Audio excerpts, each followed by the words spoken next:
네, 안녕하세요. 산업혁명과 디지털혁명의 연결고리를 탐구하기라는 주제로 비카인즈 활용 수업 사례를 발표하게 될 함태중학교 역사교사 박수영입니다.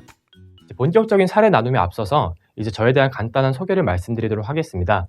저는 2022년도부터 함태중학교에서 역사교사로 근무를 하게 되었고요. 이제 AI라던가 아니면 에듀테크 이러한 것들을 수업에 적용을 하면서 이러한 수업의 연구나 사례 확산을 위해서 많은 노력을 하고 있습니다. 네, 본 발표에 대한 목차에 대해서 말씀드리도록 하겠습니다. 먼저 비카인즈를 활용하게 된 계기와 비카인즈에 대한 간단한 소개를 말씀드리고요. 이제 그 다음에 비카인즈를 활용하는 방법과 제가 비카인즈를 실제 수업에 어떻게 활용했는지에 대한 사례, 그리고 마지막으로는 기타 활용 방안에 대해서 말씀드리고 발표를 마무리하도록 하겠습니다. 자, 먼저 비카인즈에 대한 활용 계기와 비카인즈에 대한 간단한 소개인데요. 이제 현대 사회에서 학생들은 AI라던가 디지털 매체에 굉장히 친숙해져 있는 상황입니다. 이제 학생들은 인스타그램이라던가 유튜브 이러한 플랫폼을 통해서 많은 영상 매체를 접하고 있고요. 이제 실제 교실 현장에서도 AI라던가 아니면 다양한 디지털 매체를 활용하고 있는 것들을 볼 수 있습니다.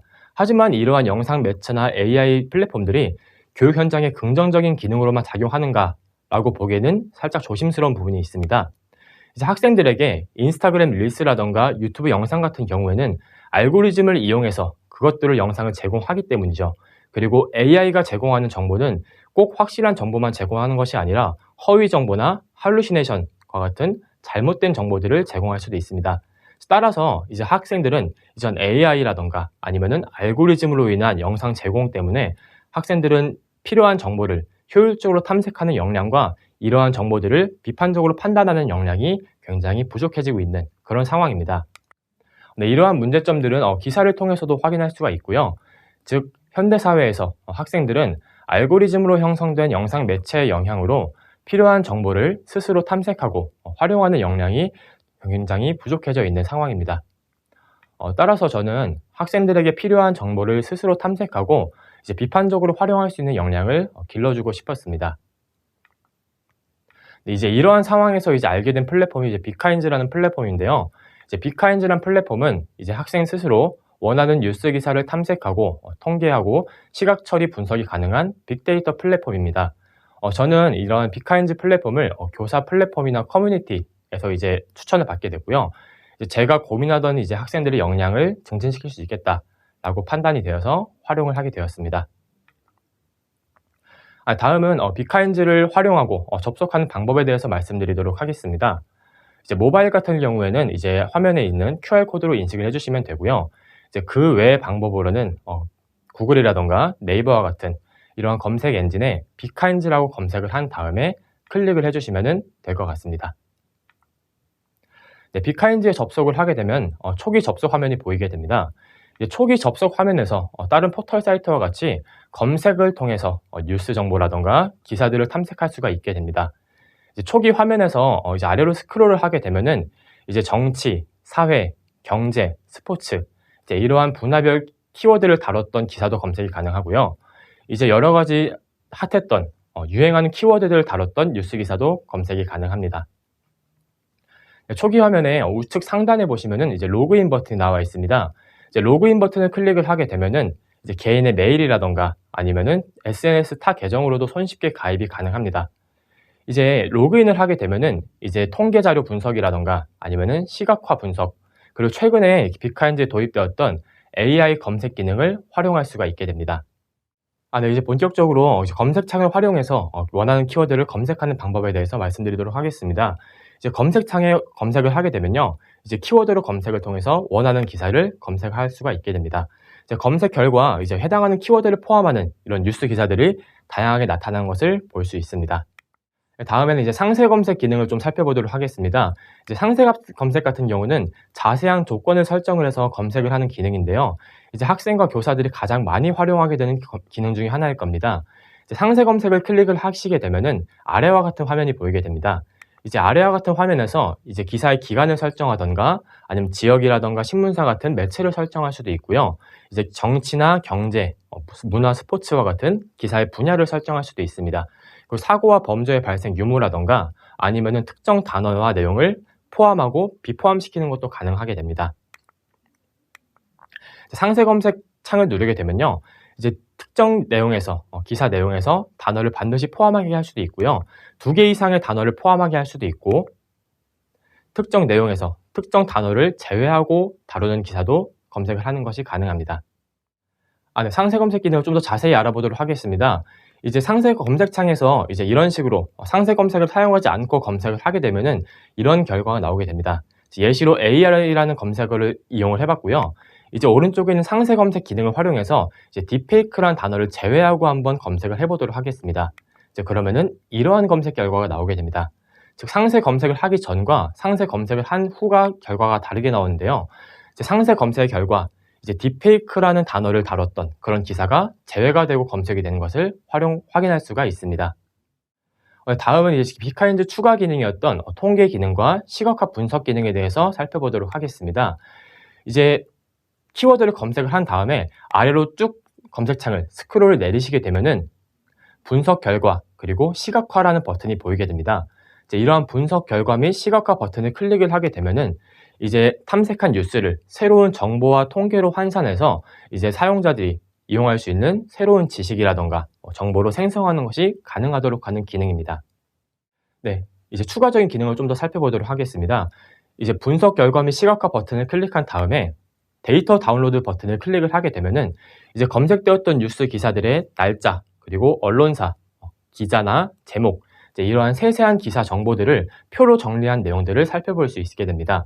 이제 이러한 표 버튼에서 이제 엑셀 다운로드를 클릭을 하게 되면은 아래와 같이 이제 세세한 정보들을 엑셀 파일로 다운로드를 할 수 있게 되고, 이제 이러한 것들은 학생들이나 사용자들이 2차 정보나 자료로서 활용이 가능하게 됩니다.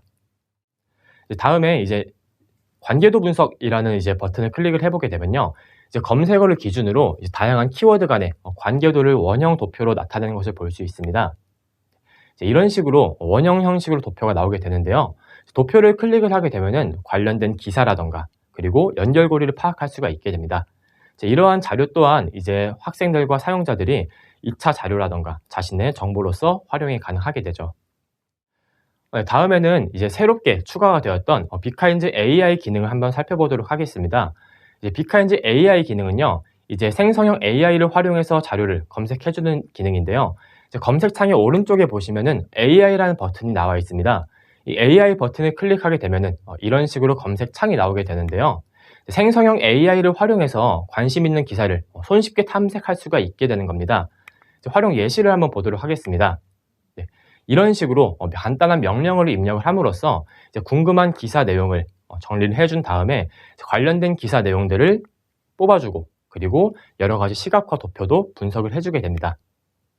이런 식으로 입력했던 명령어에 따라서 여러 가지 기사를 탐색을 해주거나 키워드 간의 관계도 분석도 해주게 하는 기능이 비카인즈 AI 기능입니다. 오늘날에 챗 GPT라던가 아니면은 퍼플렉시티, 리튼과 같은 AI 챗봇을 많이 활용을 하게 되는데요. 이제 거기서 많이 명령을 입력하는 것처럼 이제 비카인즈 AI에서도 간단한 명령어 입력 하나만으로 관련된 기사들을 쉽게 활용하고 찾을 수가 있게 됩니다. 다음에는 제가 비카인즈를 활용해서 실제 수업에 어떻게 활용을 했는가 하는 사례들을 좀 살펴보도록 하겠습니다. 네, 제 수업의 주제는 이제 유럽의 산업혁명인데요. 이제 유럽 산업혁명과 그리고 현대 디지털혁명에서의 여러 가지 긍정적인 사례들 그리고 부정적인 사례들을 살펴봄으로써 이제 두 혁명을 연결시켜서 산업혁명과 디지털혁명을 주제로 기술 발전과 이로 인한 윤리적 문제의 관계를 탐구해보는 수업 활동을 구성을 했습니다. 그 중에서도 학생들은 이제 현대 디지털 혁명에서 비카인즈를 활용해 디지털 혁명 시기에 긍정적인 사례와 부정적인 사례를 조사하기 위해서 비카인즈를 활용을 하게 되었습니다. 그래서 학생들이 실제 뉴스 기사를 비카인즈를 통해서 탐색을 함으로써 학생 삶과 연결된 그런 맥락적인 탐구 활동을 할 수 있도록 도모를 했었고요. 특히 학생들이 비카인즈를 활용할 때 긍정적인 부분의 기사와 부정적인 부분의 기사를 구분하는 게 좀 어려울 수가 있어요. 그래서 학생들에게 긍정적인 부분을 제공해주는 기사들, 키워드들과 부정적인 검색을 많이 해주는 키워드들을 나눠서 스캐폴딩 형식으로 제공을 하였습니다. 이렇게 학생들이 비카인즈를 통해서 긍정적인 사례와 부정적인 사례를 검색을 한 뒤에 관련된 뉴스 기사들을 요약을 하게 됩니다. 그 이후에 자신이 탐색했던 뉴스 기사들을 패들렛의 자료로서 공유하고 이제 각 모든 친구들과 자신이 찾았던 뉴스 기사들을 공유함으로써 탐구의 확장을 도모하도록 하였습니다. 네, 학생들은 이렇게 자료들을 공유함으로써 이제 서로 다른 뉴스 기사를 파악하고 이제 그러한 것들을 살펴본 이후에 이제 온라인 토론 활동을 위한 토론 입장문을 작성을 하게 됩니다. 즉 학생들은 빅카인즈를 통해서 확보했었던 자료들과 이제 여러 가지 뉴스 기사들을 근거로 온라인 토론 활동을 준비를 하게 되는 것이죠. 네, 온라인 토론 활동에서는 키알로 에듀라는 프로그램을 활용을 했습니다. 이제 키알로 에듀라는 프로그램을 활용을 함으로써 이제 학생들은 시간이라던가 공간이라던가 이러한 것에 제약 없이 원활하게 토론 활동을 이어나갈 수가 있게 되었고요. 이제 기술의 발전과 그리고 이에 인한 윤리적 문제 발생의 관계라는 것을 주제로 빅카인즈를 활용해서 참고했었던 이런 자료들을 자신의 논거로 삼아서 온라인 토론 활동을 진행을 하였습니다. 네, 지금 보시는 화면은 수업 활동 이후에 빅카인즈에 대한 이제 활용 후기를 남겼던 설문조사인데요. 이제 다음 설문조사 결과 이제 학생들이 이제 빅카인즈를 활용해서 이제 스스로 자료를 탐색하고 그것들을 토론에 활용했었던 그런 모습들을 확인할 수가 있었습니다. 즉 이러한 모습들은 이제 학생들이 알고리즘에 의존했던 그런 영상 탐색 방법에서 이제 빅카인즈를 활용해서 스스로 정보를 탐색하고 비판적으로 활용할 수 있는 이러한 모습을 살펴볼 수가 있게 된 것이죠. 이제 이러한 학생들의 정보 탐색 역량과 활용 역량이 증진되었다라고 볼 수 있을 것 같습니다. 네, 마지막으로 기타 활용 방안에 대해서 말씀드리고 마무리하도록 하겠습니다. 이제 빅카인즈 같은 경우는 이제 수업 활동과 그리고 기타 활동에서도 많이 활용할 수 있습니다. 이제 먼저 수업 부분에서는 이제 학생들이 가짜 뉴스와 진짜 뉴스를 구별하는 활동들을 활용할 수가 있습니다. 이제 학생들에게 AI가 생성했었던 가짜 뉴스와 그리고 빅카인즈를 통해서 탐색했었던 진짜 뉴스를 제공을 한 다음에 학생들이 이러한 가짜 뉴스와 진짜 뉴스를 구별하게 하는 활동을 도모할 수가 있게 됩니다. 이제 이러한 활동을 통해서 학생들이 이제 진짜 뉴스와 가짜 뉴스를 구별하는 과정 속에 학생들의 디지털 리터러시 역량이라던가 비판적인 판단 역량을 증진시키는 것이 가능할 것이라고 생각합니다. 네, 두 번째로 뉴스 주제를 바탕으로 토론 활동 그리고 토의 활동을 이어갈 수가 있게 됩니다. 빅카인즈를 통해서 탐색했던 뉴스 기사를 바탕으로 그 뉴스 주제를 바탕으로 토론 활동을 이어가는 것이죠. 네, 마지막으로 이제 계기 학습에서도 활용이 가능합니다. 특정 역사적인 기념일이라던가 아니면은 어떠한 사회적인 문제가 발생했을 때 많은 뉴스 기사들이 나오게 되는데요. 이제 이러한 뉴스 기사들을 자료로 활용해서 계기 학습에서 충분히 활용할 수 있을 것이라고 생각됩니다. 다음으로는 이제 수업 이외에 기타 학급 운영이라던가 동아리 활동 시간에서의 활용 방안인데요. 이제 먼저 이제 학급 운영에서의 빅카인즈 활용법에 대해서 말씀드리도록 하겠습니다. 이제 학급 조회 시간에 이제 여러 가지 운영 테마를 정해두고 그 중에서 이제 뉴스 기사를 탐색해서 분석하도록 하는 이제 아침 조회 테마를 만들 수가 있습니다. 이제 이것을 통해 학생들이 아침 짧은 시간 동안 10분, 20분이라는 짧은 시간대 동안 학생들이 뉴스 기사를 분석하고 탐색하는 역량을 키워줄 수가 있습니다. 네, 그리고 방송부라던가 아니면은 토론부 같은 기타 동아리 활동에서도 빅카인즈 뉴스 자료를 자료로서 활용할 수가 있게 되는 것이죠. 네, 이상으로 저의 발표를 들어주셔서 감사합니다. 이제 산업혁명과 디지털혁명 시기의 연결고리를 탐구하기라는 주제로 빅카인즈를 활용했던 수업 사례를 말씀드렸는데요. 이제 오늘날의 학생들의 자료 탐색 역량이라던가 탐색했던 자료를 비판적으로 판별하는 그런 역량이 굉장히 중요시되고 있던 상황입니다. 이제 학생들의 이러한 정보 탐색 능력 그리고 비판적인 판단력을 길러주기 위해서 빅카인즈라는 플랫폼을 활용해 보는 것이 어떨까 생각이 듭니다. 발표 들어주셔서 감사합니다.